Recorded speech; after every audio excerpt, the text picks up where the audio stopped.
Be forewarned. If you are easily upset or don't have the stomach for controversy, do not listen to this program. These women don't know what it is to be oppressed. American women are the most privileged, pampered class of human beings in history. And not only that, they're not a minority. Women are in the majority. You want to take control of the institutions of society? Go ahead. Have at it. Run for office. Work your way up the corporate ladder. Go to law school. Go to business school. Do whatever the hell you want. But don't cry to me about how oppressed you are. I can hear them say,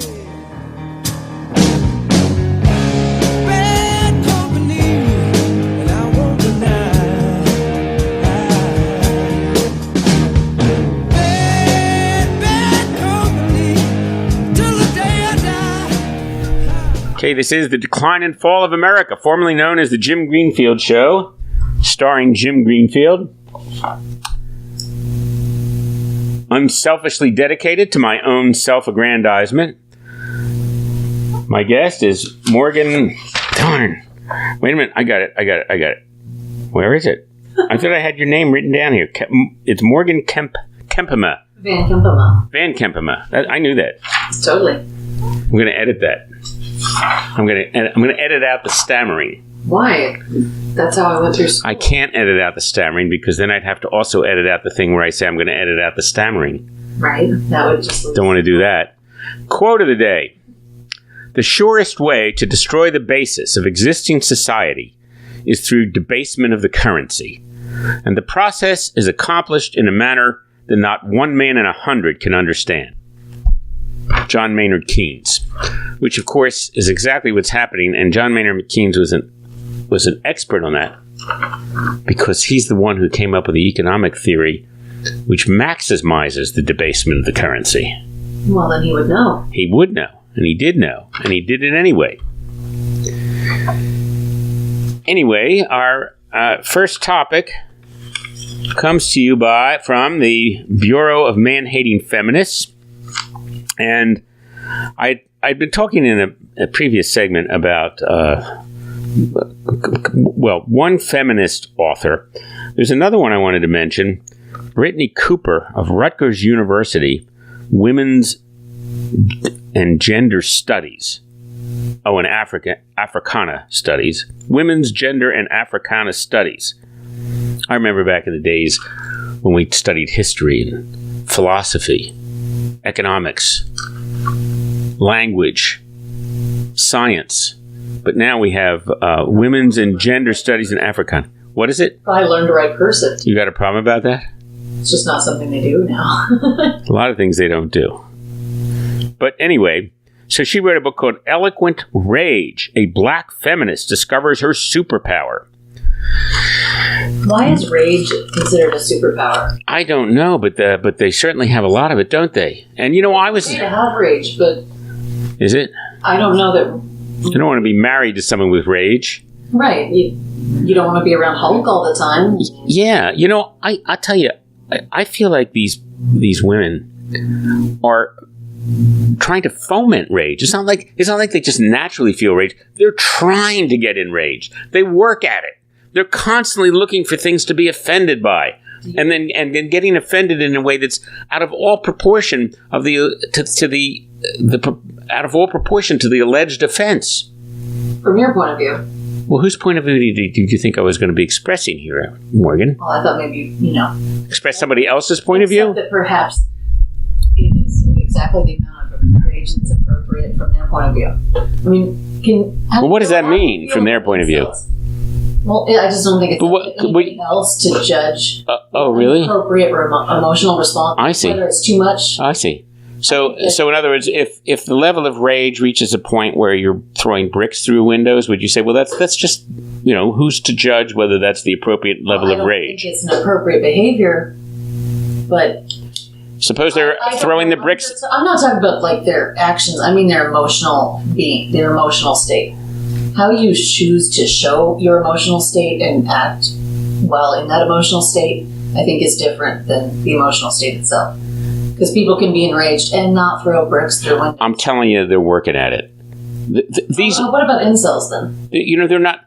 It's just like you get some of, for example, some of the black militant groups today.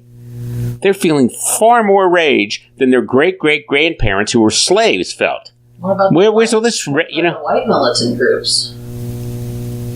They weren't enslaved. Right, but their great-grandparents weren't enslaved. Rage there. Yeah. What about the incel movement? Yeah, I've heard about it. Yeah, how do you feel about that level? I'm trying to stay out of it. Why? I don't want to be an incelibate. Involuntary celibate. There's a level of rage. If I want to be a celibate, I'm going to be a voluntary celibate. Right. But I'm not ready for that yet. A level of rage that... Oh, I didn't know. Crazy. Is it about rage? I didn't know that was about rage. That women owe it to them to have sex with them. And it's all the evil women who won't have sex with them. They never bother to consider maybe they're creepy. You know what? I can't imagine a more obvious way to identify yourself as a loser than to join a movement like that. Well, I mean, the movement is usually 4chan based in their basements, talking to other incels about what victims they are. Nobody ever there's no girls to point out that they're weird or they're greasy, or maybe they're just rude. Look, there's a lot of it's part of it's a symptom of the pathology of modern society that you would have a movement like that. You think so? In the past, you were given a wife. No. So it was a woman's own. I'm sorry. I don't think so. Oh, no, you bought them. You're right. Excuse me. The point I'm trying to make here with some difficulty is that in the past, a guy would have been embarrassed to identify himself as an involuntary celibate, because if you're voluntary celibate, if you're a monk, if you've chosen that lifestyle, that's fine. That's one thing. But if you're an involuntary celibate, what that means is that you want to be with women, but you can't find any who will have anything to do with you because you're such a loser. Well, that's pretty handy since, rape has been an option throughout most of history. Really? Yeah. I think people go to jail for it. Okay, you're thinking current. I'm thinking historically. Well, stop thinking hysterically. It's what I do. Okay, this has gotten lost. I mean, somehow we've gone into a cul-de-sac here. But yeah, I always feel like whatever I'm talking about, somehow you get me into talking and get me off into some tangent that ends up going off a cliff. Now I'm trying to. As the host of the show, it's up to you to keep it on track, isn't it? Would you want to be the host? You think you're better qualified than me to be the host? Say that you're just. All right then, shut up.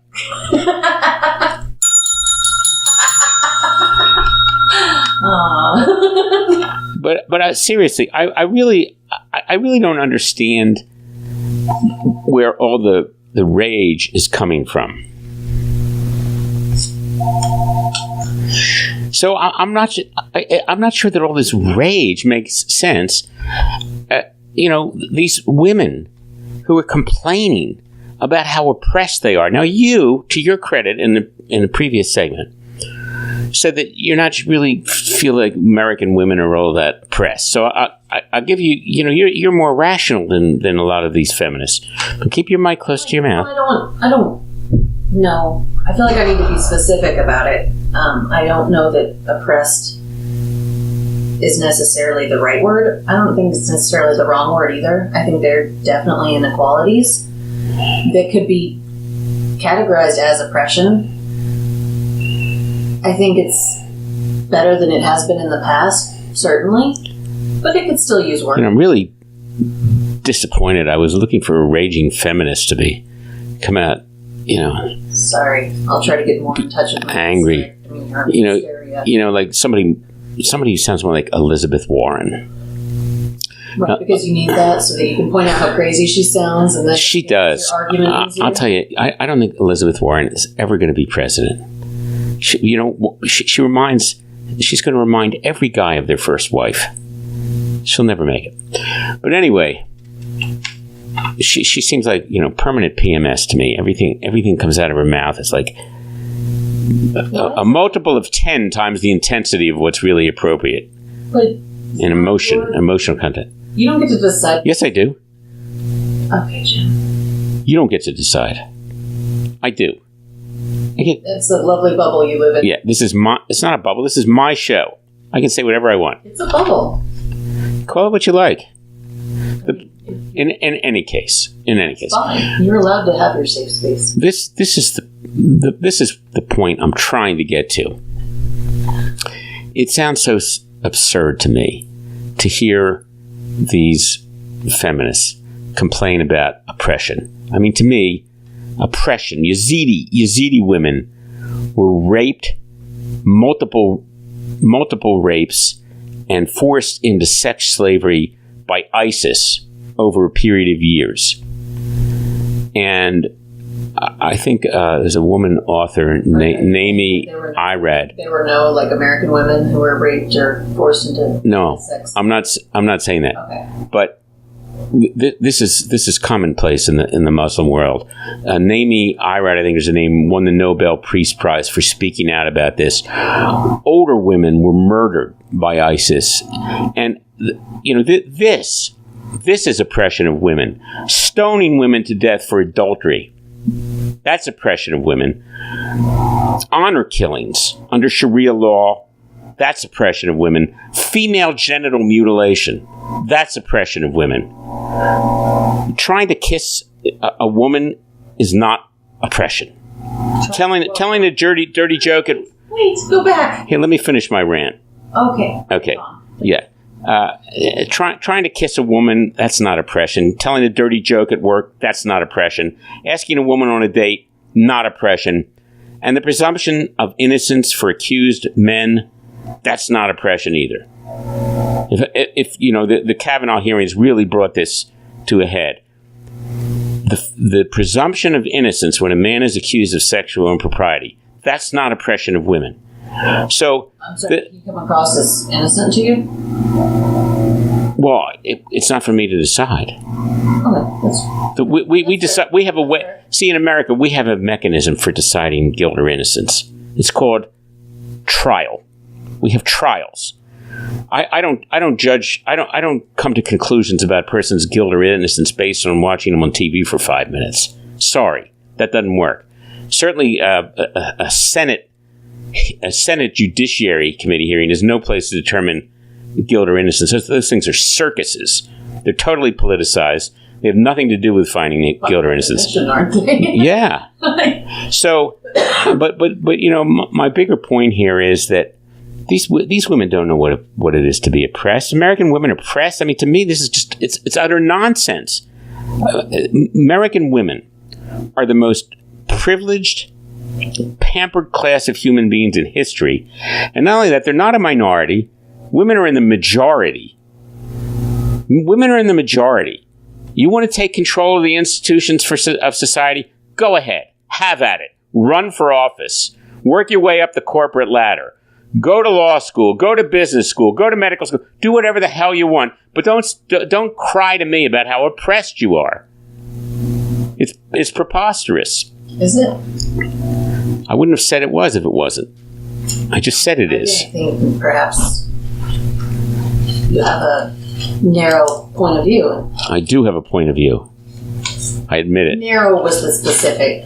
Not narrow is the operative word there. Yeah, it was. That's what you were saying. The focus of that,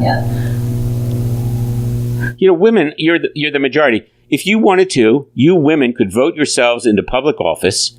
You could take control of everything, and take control of the entire society. But I don't think most women want to. Most women are, they're still content to let men be in charge. Hang on, dumbfounded with that misogyny and. Well, why hasn't it happened then? You've had the vote for more than 100 years. Well, having the vote and having equality in voting access is very different. Is it? It is. It is? Is it? Why don't we keep going over that? I said it. Let's keep recycling that. Oh, let's. You keep saying it, I'll say, is it? Yeah. We'll do a loop. It'll be great. Okay.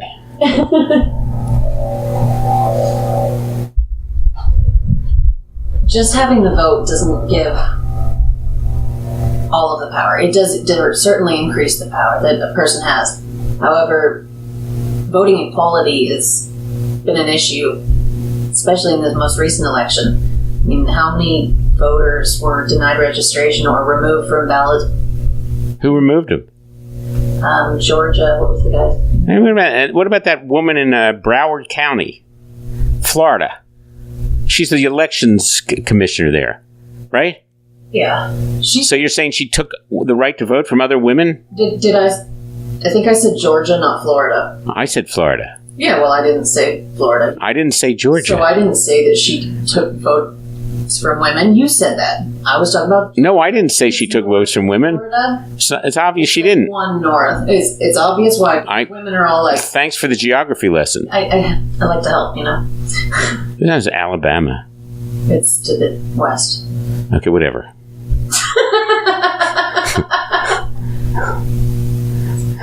What could I say? Like, you asked. Look, the reality is, Morgan, that at this point, women are the predominant majority. 60% of the college students. Hang on. What do numbers have to? What is a majority? Oh, please. But at least you stopped. My producer keeps talking even when I ring the interruption bell. It's because it's like, wait, I want to talk too. I have things. Would it be okay with you if I finished my sentence at this time? Okay, no. 60% of college students in America today are women. Now, when my parents were young, hardly any women went to college. Now it's 60%. I noticed this. I figured this out a couple years ago. I went to my daughter's graduation ceremony from high school, and I noticed something that was astonishing, which is that apart from athletics, in everything else, almost all of the awards and honors were going to girls. I mean, 80 to 90% of the academic honors, the merit scholarships and the service honors, and the girls were totally dominant. And I'm thinking something is dreadfully wrong with our society now. The boys are in a crisis. What is this poor boys thing? Women are doing better, so these poor boys are being victimized? No. But they're not doing better like 50-50. They're doing better like 80-20. So you seem very threatened by losing this. You seem threatened. Is that really the best you can do? The best comeback? That was it? Do you need What's wrong with that? Do you need a few minutes to come up with something better? No. Are you sure? You start telling me I'm not threatened. How am I threatened? It doesn't affect me. I went to college 50 years ago. I don't give a shit what's happening now. It has nothing to do with me. It's just an observation. What's up about it? It's an observation that something is out of kilter. Of people in college, whether it's gender or race, that's not a direct correlation to power or equality. Oh, it is.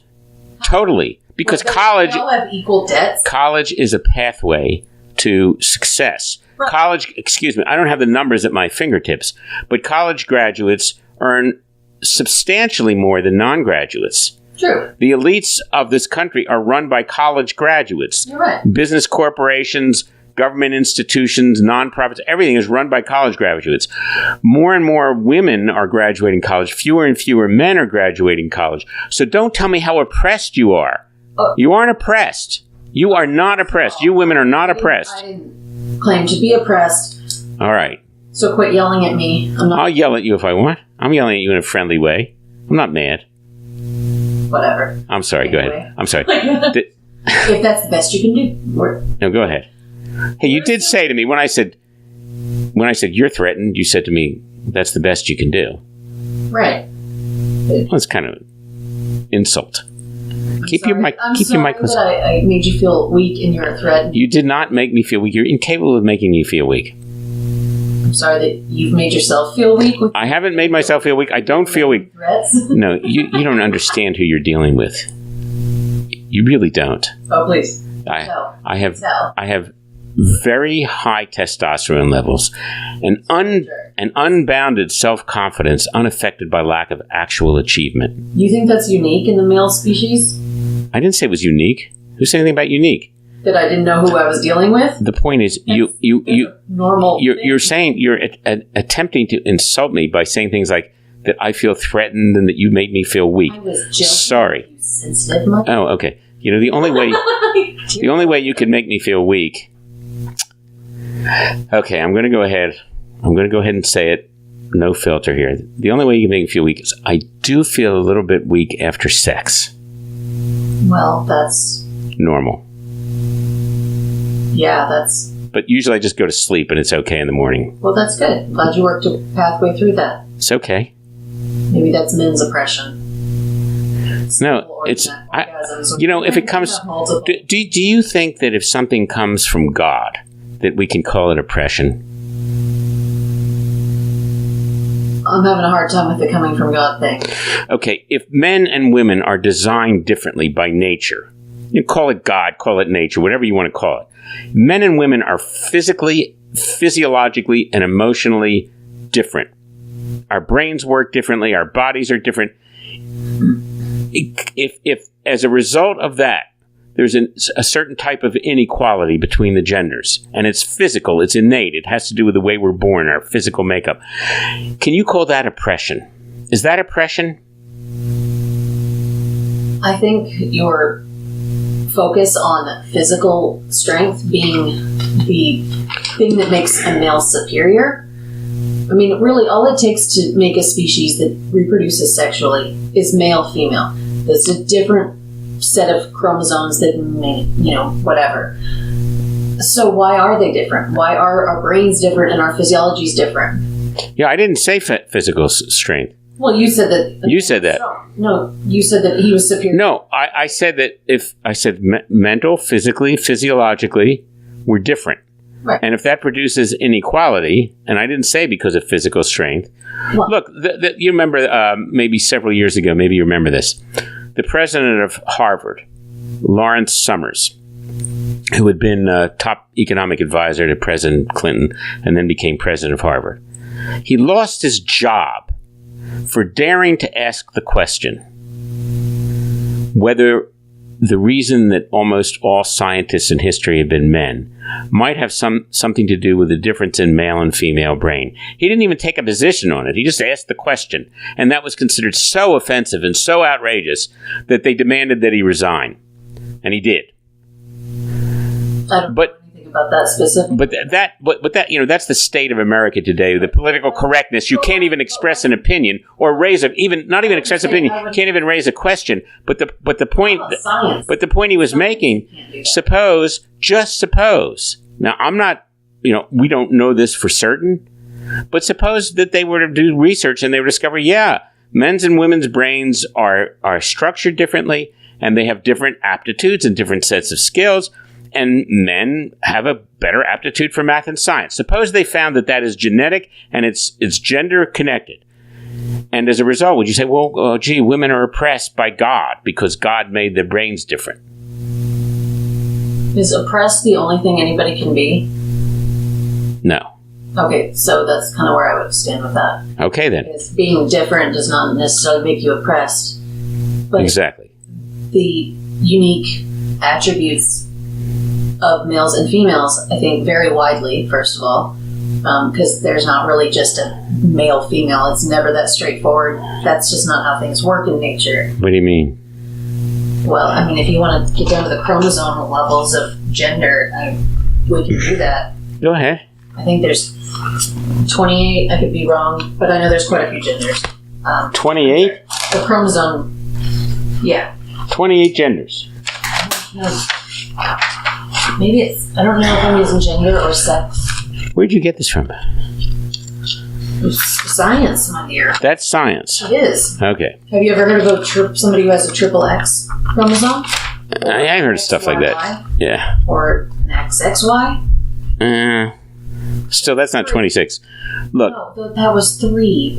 Okay. Until recently, they probably don't do this anymore. But of course, we have what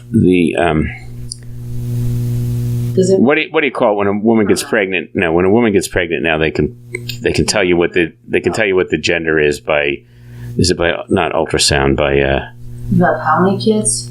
Yeah, I'm drawing a blank. It's something you should. Do you remember what the word is? An ultrasound. Ultrasound. Okay, so got it. So they can tell you the gender. But in the old days, before they had this technology, what would happen when a baby was born? The first words out of the nurse's or the doctor's mouth would be, "It's a boy," or "It's a girl." They didn't have any transgenders or binary transgenders. They never said. No, they never said this is it's a transgender. It's a binary transgender binary. They never said that. But So there's a difference between the hermaphrodite, yeah, I think maybe like 1 in, I don't know what, 1 in 10,000, maybe something like that. Some extremely small number might have been hermaphrodite. I think this black and white way that you see things is perhaps an error. How many hermaphrodites have you met? I don't know. I wasn't checking all their crotches. Because people are people regardless of what's between their So you legs. still respect traditional etiquette? You know, unless I'm in a particular environment where that sort of thing's encouraged. What kind of environment? Maybe an adult club. I don't. That wasn't the point. You know, I got to introduce you to my producer. He goes to those, he's in those, sex clubs and stuff too. Cool. So is Ben Franklin. Did you meet him there? You know, I try not to get last names and stuff. It's too weird. Yeah, maybe his like great grandson or something. A dude in a sex club, that's crazy. Like, there's a reason women get in free, because women don't really care. Oh, really? Weird how they can get laid. So how much? Yeah, it's a funny thing. It's been one time, I don't know. You've only went once? Yeah. Hey, you don't have to tell me if you don't want. This is personal. I know. I would say. You can say Greenfield. That's kind of out of bounds here. You can say that. I don't. I could. Anytime you don't. If I feel the need to, I will. Okay. Anytime you don't feel comfortable with something, just say so. You're crossing a boundary here. You're crossing a line. Okay. All right. So tell me about your experience with the sex clubs. I'm just kidding. Just kidding. It's really weird to just be talking to somebody and they're like, "Hey, I'd like you to meet this person," and the guy just stands up and he's naked, and you're like, "Lovely to meet you." Like, what do you do? Shake hands with this guy? Like, it's weird. It's just weird. But you don't actually inspect genitals to see whether somebody's a hermaphrodite. No. Not normally. I mean, I've had friends that at first I didn't notice, but eventually I caught on that they may have been transgender, and I didn't care because I wasn't trying to ride their junk. I just wasn't interested. Yeah, no, I know, but you know what I'm wondering about? I've been wondering this since the transgender thing started. It started? Since it started. I think it's quite ancient, in fact. No, they didn't. They didn't do that kind of surgery. In Indian culture, they never. Hermaphrodites were considered like holy. They were saint-like. They had special powers. They had American Indian or Indian Indian? No, Native Americans, because they weren't actually Indians. We just saw brown people and were like, "Hey, look, Indians." So I meant like Asian. Do you think Columbus went to his grave thinking that he'd reached India? No, he didn't care. He got paid, and that's what he wanted. You think? Yeah.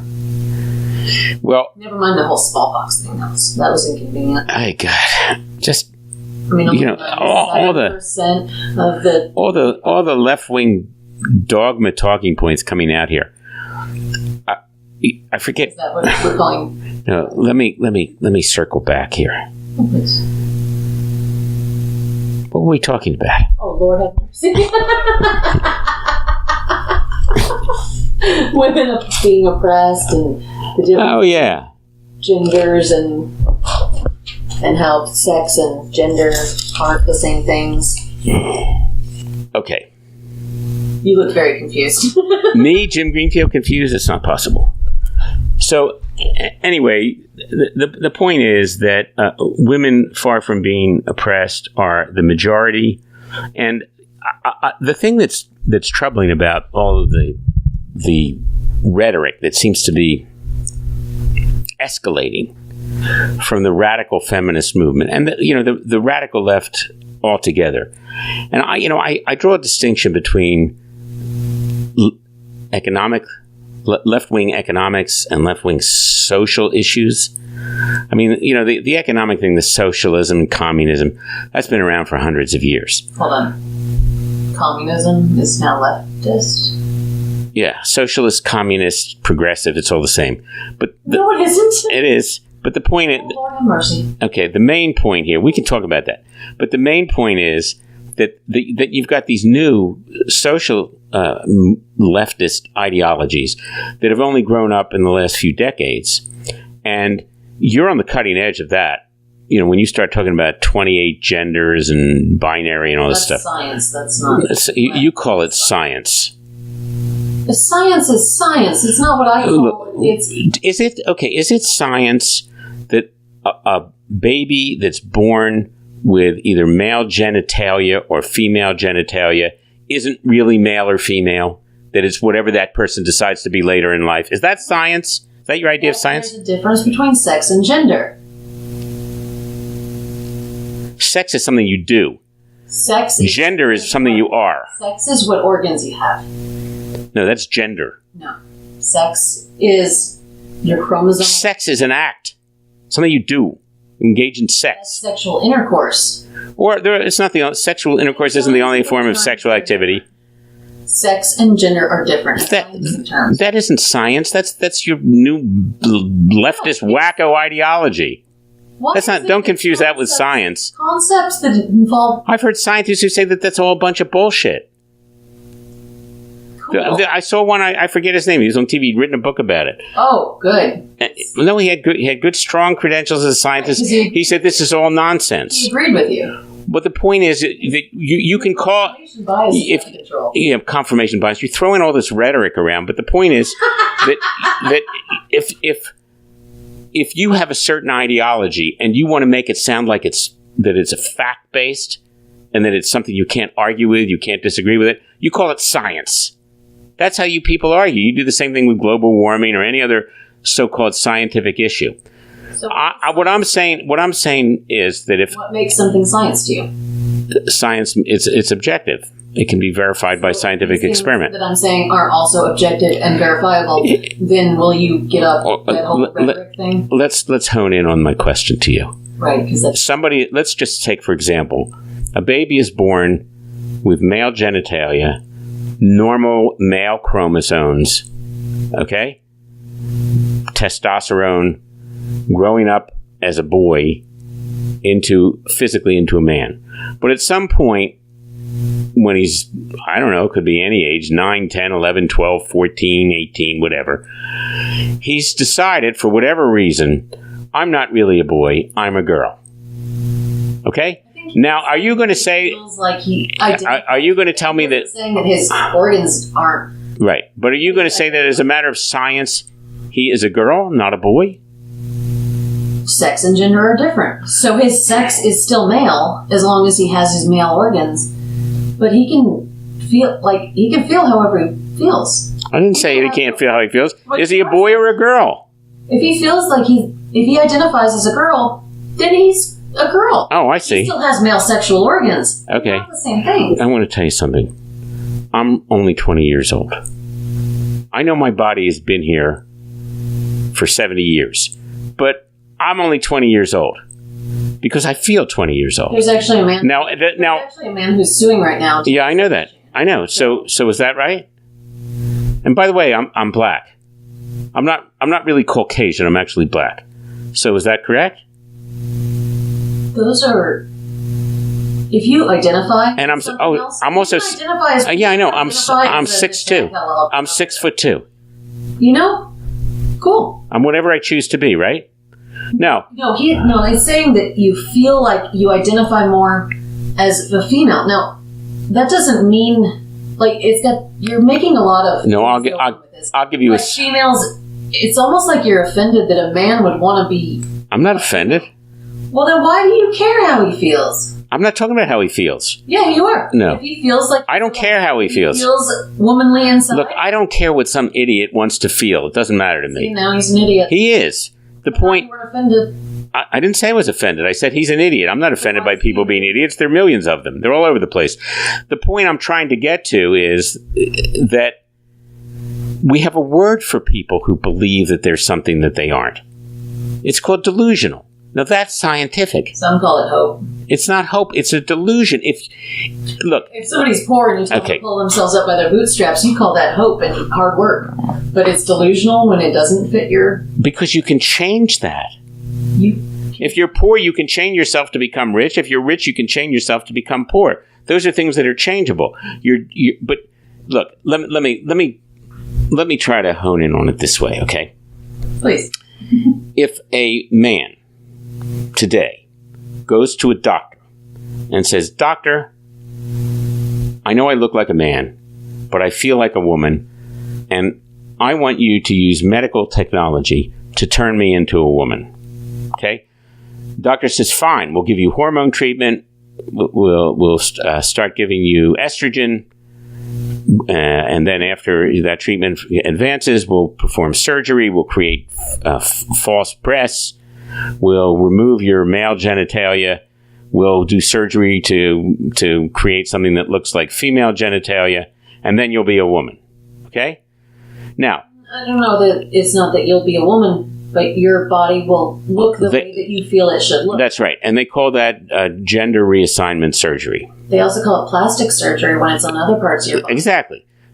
So now the man is not really a woman, because even after the surgery's done, he may look like a woman because he's been sculpted through surgery to look like a woman, but his genetic makeup is still male. He still has the DNA is still male, and he doesn't have a uterus. He can't produce a baby. He doesn't have menstruation. That's what makes He can't nurse babies. He doesn't have any of the basic female functions that women are born with. If that's what you think constitutes being a woman, and that's what a woman needs to be woman. He now thinks he's a woman, and he may look like a woman, but scientifically he's not the same as a woman. But there's a more fundamental point that I want to get to here. Okay, so he goes in, he tells the doctor, "I want you to change me because I feel like I'm a woman." And so the doctor does it, and that's considered okay. There's no medical ethical issues about doing that. Now suppose that after this man goes to that doctor, the next day another man comes in and says, "You know, doctor, I know I look like a man, but I feel like I'm actually a monkey. And I want you to surgically change me into a monkey." Okay? Just the same way his body same way. Like a monkey. He's going to make... He's not gonna make the doctor says, "Well, we could do that surgically. You know, we could make you grow hair all over your body. We could remove part of your brain so you're not as intelligent as a man. You know, we could do some surgery on your face. We could make you look like a chimpanzee." Okay? The guy says, "Great." The doctor says, "Well, no, wait a minute. Not so fast. I can't do it." "Why not?" "It's unethical." "Why is it unethical?" "Because it's not medically necessary." Okay, just hang on. I know. Just hold on. Let me finish this. I'm going to give you plenty of time to respond. All right. He says, I can't do it. "Why not?" "Well, it's not medically necessary, but I think that what you need is psychiatric help, because the problem isn't that your body doesn't reflect what you believe inside. The problem is that your inner belief system is delusional, and you need to go to a psychiatrist to help you adapt to the reality that you are not a monkey, you're actually a man." The doctor would recognize it as a psychiatric disorder and would refer him to a psychiatrist. So my question for you is, what's the difference between the first man, the guy who goes in wants to be made to look like a woman, and the doctor says, "Okay," and the second man, doctor says, "No, I can't do that," and refers him to a psychiatrist? You must be completely and totally unaware of the process that is required before gender reassignment surgery. Okay. There's a lot of psychologies involved. Okay. So they do send them because they want people to be sure about their decision. It's a big decision. Right. And, they wouldn't tell the monkey guy that he couldn't do that because they do that. They turn people into monkeys? Well, they turn people... There's a body modification. There's a tiger man. I know there's quite a few people who have made their bodies look like animals. And they're allowed to do that. Are they? Are you sure? Well, I'm not so sure. They have a hypocrite. You get to be in charge of other people's bodies and choices. Who made you in charge, Mr. I'm not oppressing anybody white male? Excuse me, I don't recall that part of the conversation where I said I want to be in charge. I have no interest in being in charge. You said that you weren't oppressing anybody, but you are. You're just telling them that they don't get to choose. I can say whatever I want. Telling people things is not the same as oppression. So expressing an opinion that you don't agree with is not oppression. I'm not in charge. I'm not running the government. I'm not making the decisions here. I'm expressing an idea.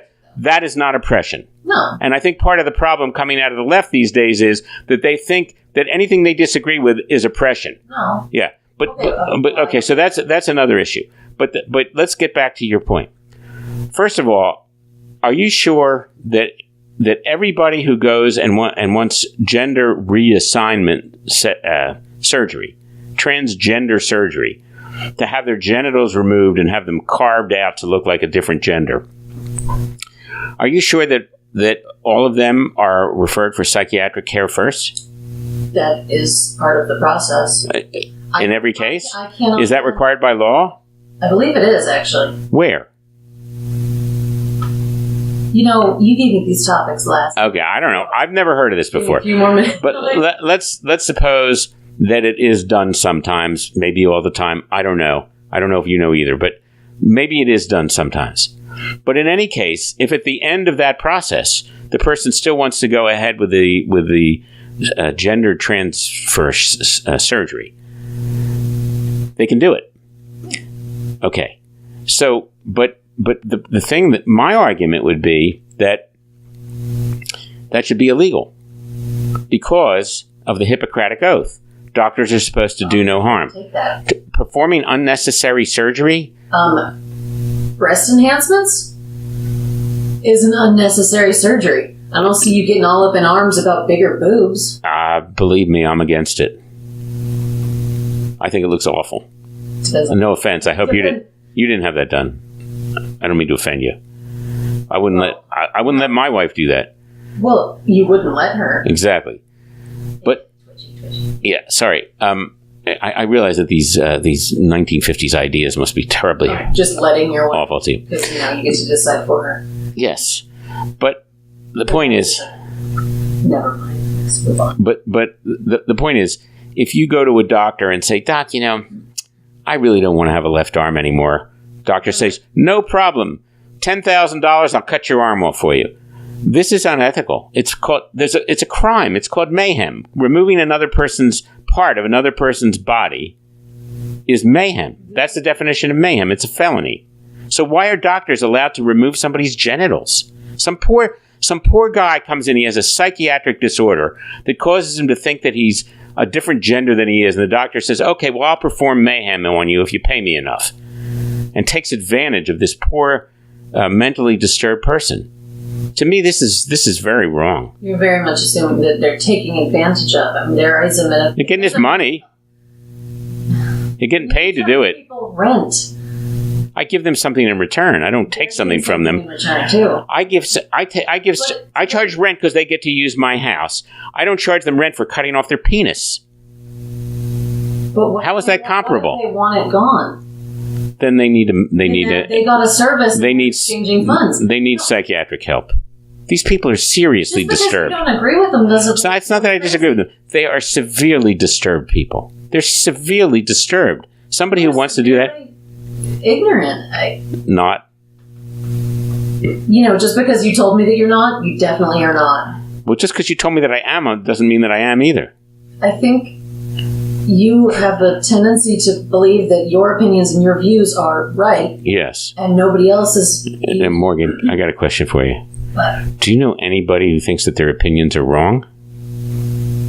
No, but I think it's wise to be open to other ideas. How can you possibly think that your own opinions are wrong?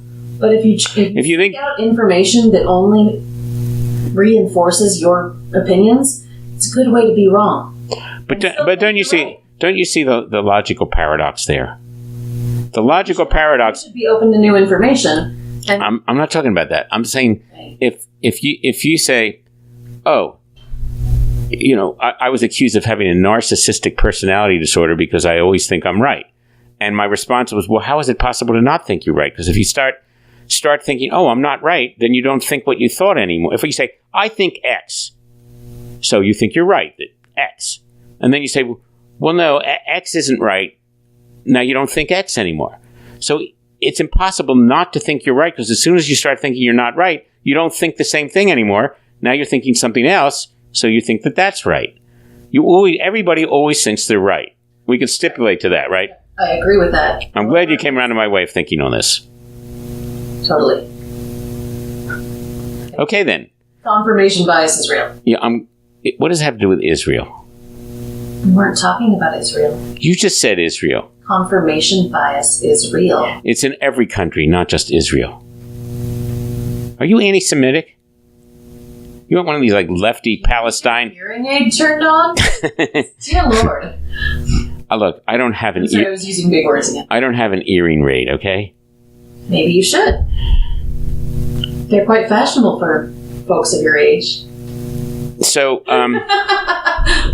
Thank you. okay, but listen, you know, I'm really glad that you came around to my way of thinking on this. I'll consider that a successful debate.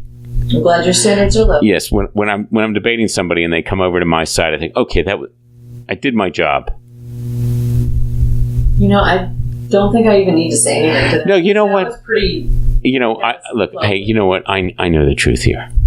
Obviously. I know. I understand that you weren't really saying that I think I'm right. I mean, you did say that, but I know that's what you not really meant. What you really meant was, and you did explain it, and I ignored you. I'll admit. What you said is that I'm not open-minded. I'm not open-minded to ideas that are idiotic, and that's true. Well, you didn't say it that way. You said I'm not open-minded to ideas I don't agree with. What passes for like mainstream and normal in modern American society to me is like it's bizarre, it's idiotic, it's insane, and the insane has become mainstreamed and normalized, even to the point where conservatives accept it. Sign up. Yeah, I got a feeling you're going to tell me. Yes, exactly. Because Right. it's happened to absolutely every generation throughout history. Yeah. These kids with their, I mean, I find myself doing it with whatever they call music now. Right. Clearly, I'm getting old. I'm not as old as you, obviously. Well, you play your cards right. You'll get there. God, I hope. It's not that bad. Do you know, actually, I'm happier than I've ever been in my life. I'm having a great time. It's good. Yeah. But the point is, You don't have a motorcycle. what is the point? So. Hey, you know what? I'll buy yours. No. For the right price? I wouldn't mind having a Harley. I wouldn't mind. Except there's one more thing to take care of. I have a problem about having too many possessions. It's just a pain. You know? Then you obviously don't love your bike enough. But look, You don't need one if you're going to be like that. Exactly. It's like, well, where am I going to put it? I'm going to have to build another garage. I mean, what? You know, I got 2 cars in the garage already. I got a third car where my daughter's car's out in the driveway. So where am I going to put the Harley? Why would you put the car? I could put, you know what? I could put it in the rabbit hutch. No. I don't know what to say. Look, let me respond to what you said. That lucky rabbit. Do you know why older people seem closed-minded to younger people? Because change scares them? No. That's not Change it. scares everyone. It doesn't scare me. I'm not afraid of it. Because men may come and men may... But you're afraid of somebody else changing their gender. You keep using words like fear, you're afraid, and you're threatened, none of which apply. Well, why do you care about what somebody else does with their crotch? Is it all right it depends on how close it is to my crotch, but is it okay with you if I finish my sentence at this time? Another one?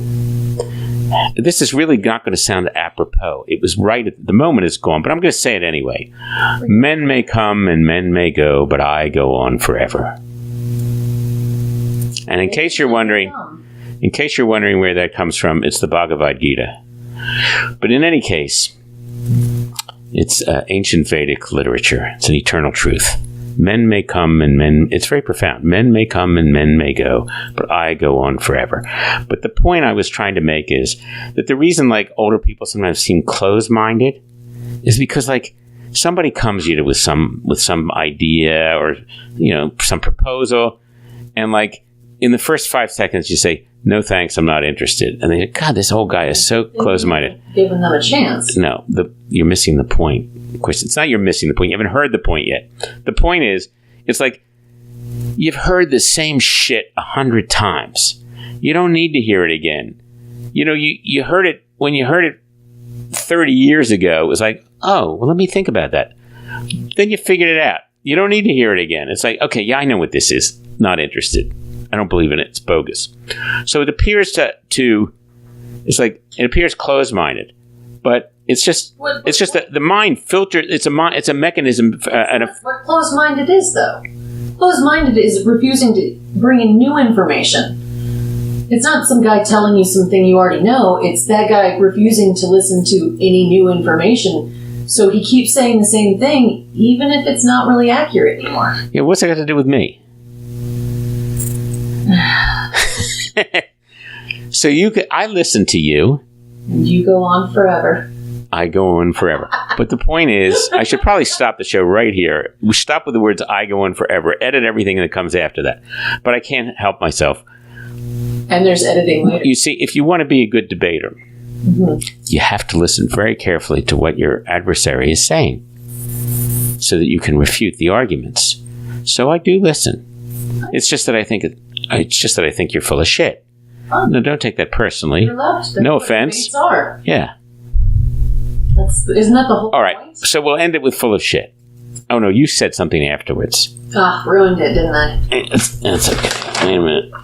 I can edit it. This is Jim Greenfield, my mission to boldly go where no talk host has gone before. On this, The Decline and Fall of America, starring Jim Greenfield.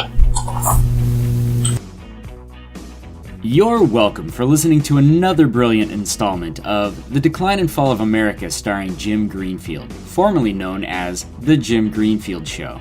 If you have a topic you would like Jim to talk about, or if you think Jim is brilliant and want to cheer him on, or you think Jim is an idiot that doesn't know what he's talking about, send an email to jimgreenfieldshowpodcast@gmail.com, follow the show on Facebook at Decline and Fall of America, or on Twitter at JGS Podcast, or you can call and leave a message for Jim at 503-512-0811, and your message will likely get played on the show. And now, our beautiful outro music, the Ode to Jim. 14 years on the radio, Jim Greenfield served humanity. His bosses fired him 7 times. They said he's no Sean Hannity. Greenfield tried to stay out of trouble and be discreet as best he could. He claims the reason he got canned behind the mic, he's just too good. Jim's enemies tried to silence him in panic and hysteria.